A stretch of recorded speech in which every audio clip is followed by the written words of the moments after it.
Hi viewers, welcome to Rehoboth வீட்டு சமையல். இன்றைக்கி நம்ம சமையலில் ரொம்ப டேஸ்டியான ஒரு ஈஸியான ரெசிபி தான் நம்ம பார்க்க போகிறோம். ஸ்வீட் கார்ன் சிக்கன் சூப் எப்படி பண்ணலான்னு பார்த்துடலாம். இந்த சிக்கன் சூப் பண்ணுறதுக்கு ஒரு 100 கிராம் சிக்கன் இருந்தாலே போதும், 4 பேர் தாராளமாக சாப்பிட்லாம்.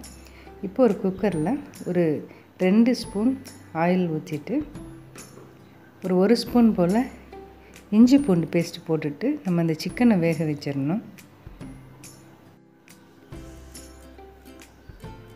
அதுக்கப்புறமா நம்ம கழுவி வச்சுருக்கிற சிக்கனையும் இதில் நம்ம போட்டுடலாம். தேவையான அளவுக்கு நம்ம கொஞ்சம் சால்ட்டு இதில் போட்டுக்கலாம். நம்ம மஞ்சள் தூள் எதுவுமே நம்ம ஆட் பண்ணக்கூடாது.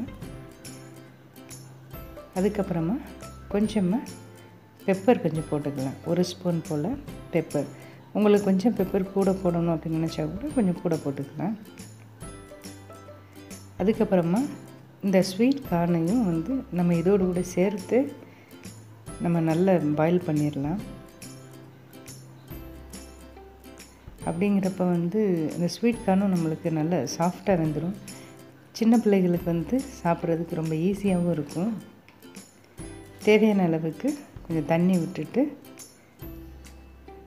நம்ம இந்த சிக்கனையும் இந்த கார்னையும் நல்லா வேக வச்சிடலாம்.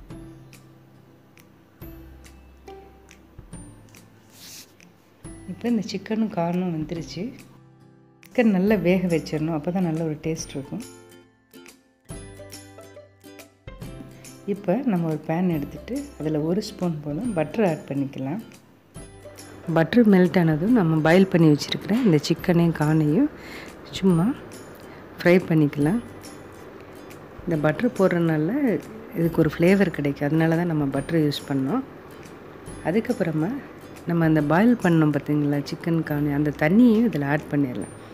அதுக்கப்புறமா சோளம் மாவு 1 ஸ்பூன் போல் எடுத்து நம்ம தண்ணியில் கரைச்சி இதில் அப்படியே ஊற்றிடலாம். ஏன் நம்ம கார்ன் மாவு எடுக்கிறோம் அப்படின்னா கொஞ்சம் நம்மளுக்கு கெட்டித்தன்மை கிடைக்கிறதுக்காக. அதுக்கப்புறமா இந்த சூப்புக்கு முட்டையினுடைய வெள்ளைக்கரு மட்டும் நம்ம எடுத்துக்கலாம். இப்போ ஹோட்டல்ஸ்லாம் எடுத்துக்கிட்டிங்கன்னா வெள்ளைக்கரு மட்டும்தான் யூஸ் பண்ணுவாங்க. இப்போ நம்மளுடைய சூப் நல்லா கொதிச்சிருச்சு. இந்த சமயத்தில் நம்ம அந்த முட்டையினுடைய வெள்ளைக்கருவை நம்ம இதில் ஊற்றிக்கலாம். நம்ம ஒரே நேரத்தில் ஒரே இடத்துல நம்ம ஊற்றக்கூடாது. இந்த மாதிரி நம்ம ஸ்ப்ரெட் பண்ணி நம்ம ஊற்றிக்கலாம். கடைசியாக இதெல்லாம் முடிஞ்சதுக்கப்புறமா நம்ம ஸ்ப்ரிங் ஆனியனை தூவி போட்டுடலாம். இப்போ நம்ம பவுலில் சர்வ் பண்ணும் போது தேவையான அளவுக்கு பெப்பரும் வினிகர் இருந்துச்சுன்னா அதுவும் கொஞ்சம் ஆட் பண்ணி சாப்பிடும்போது ரொம்ப டேஸ்ட்டாக இருக்கும். நல்ல ஹோட்டல் ஸ்டைலில் இருக்கும்.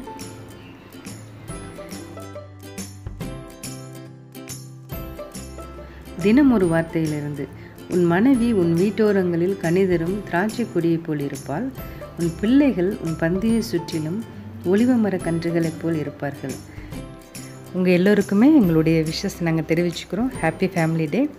ஃபேமிலியை என்ஜாய் பண்ணுங்கள், வீட்டில் இருங்க, தேவையில்லாமல் வெளியில் யாரும் போக வேண்டாம். தேங்க்யூ ஃபார் வாட்சிங்.